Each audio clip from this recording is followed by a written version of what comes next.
I'm Titus Fox, and I'm a shipbuilder. I'm in the foundry, and I'm a furnaceman.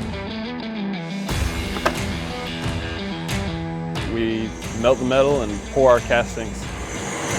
This is really where the defense of our nation starts. This is the starting point for a lot of our aircraft carriers and submarines assemblies that we put onto the ships. We make some of the largest castings that go onto the ships, including the rudder post assemblies, and even down to the smallest, including the valve stems.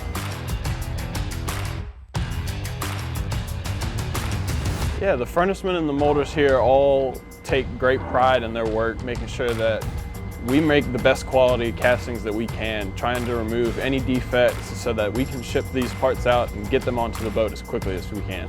It's exciting.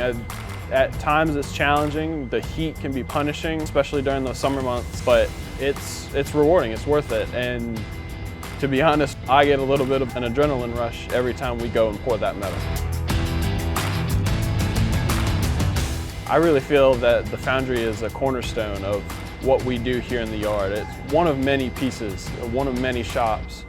But yeah, I really like to see the shipyard as one big team. We're all working towards the same goal, and there's so many men and women here who dedicate every day to what they do because of the men and women that we know that will be aboard these vessels.